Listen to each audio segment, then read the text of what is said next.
right? Like Trump's allowed to flip flop. That's not a problem. And they do it with the states' rights, like the states' rights argument. Oh no, Trump's just for states' rights. Right? That's what they're gonna say. That's what they're all gonna say. No, no, no, no. Trump's personal opinions on abortion don't matter. But can we say the same for Kamala? Can we say that Kamala's personal opinion on fracking doesn't matter here if she believes that that's not what the country wants?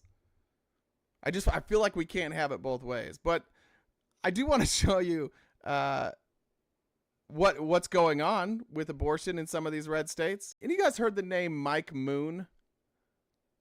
You guys heard that name? I had not heard the name Mike Moon before today.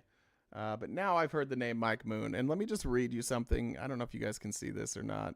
So it's tiny. I'll read it for you. This is Missouri Senator Mike Moon. He sent out an email, and these are the claims he made. 1, human trafficking will increase. So this was for this was from I'm trying to remember what this bill was called, what the exact bill was. But he just comes out and here's all the claims that he says like an abortion bill would allow for. Human trafficking will increase. The amendment eliminates parental consent laws for minors to obtain an abortion, which means that boyfriends and pimps can force a teenage mother to abort her child. This is a minor.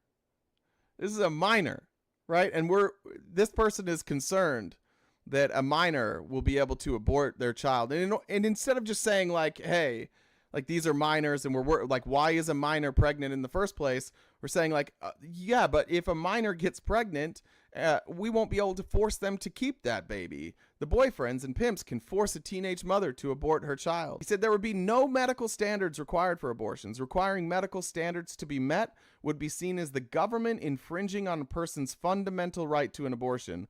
Also, that right shall not be denied, interfered with, delayed, or otherwise restricted. Does he not think that like we have rules and regulations for medical procedures? If you go in and get a heart transplant, the government's not involved in that. But what happens if your surgeon uses a rusty kitchen knife? They allowed to do that?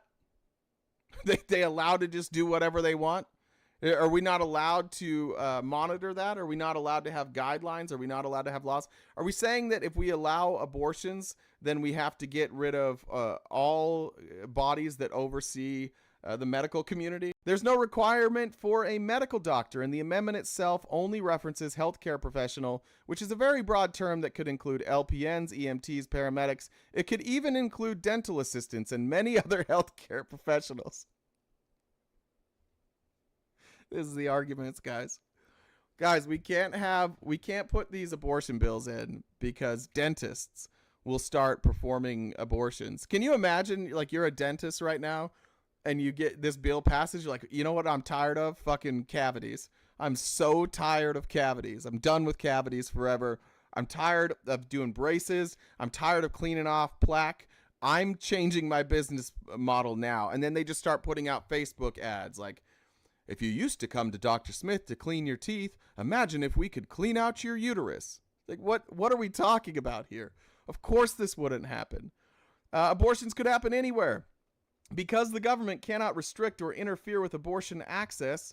Again, we're talking about access. The government can't interfere with your access to an abortion, right? They can't tell you that these places you go to that are supposed that have been trained, that have the medical training, that have the medical equipment, that have the medical knowledge, the doctors performing the abortion, the government cannot restrict you from going to see them. And he says that means local zoning laws would be useless for restricting abortion clinics to commercial areas.